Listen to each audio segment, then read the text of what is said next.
আপনারা জানেন সামনে 15ই আগস্ট, সেই কালো রাত, যেই রাত্রে বঙ্গবন্ধু এবং আমার পরিবারকে হত্যা করা হয়।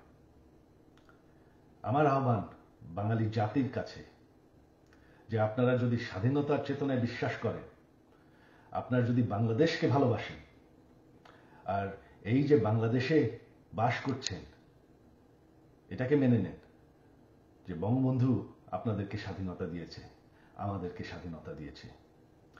এই 15ই আগস্ট আমার আহ্বান আপনাদের প্রতি, শান্তিপূর্ণভাবে 32 নম্বরে গিয়ে ফুল দিয়ে আসবেন, দোয়া করবেন বঙ্গবন্ধুর জন্য, স্বাধীনতার চেতনার জন্য এবং আমার পরিবারের জন্য।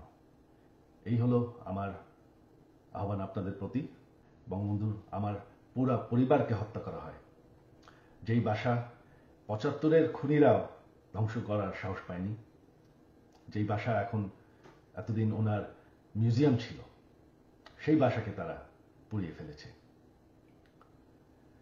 বঙ্গবন্ধু একটি দলীয় বিষয় না, বঙ্গবন্ধু হচ্ছেন জাতির পিতা। বঙ্গবন্ধু না থাকলে আজকে আমরা বাংলাদেশ হতাম না, আজকে আমরা পাকিস্তান হয়ে থাকতাম।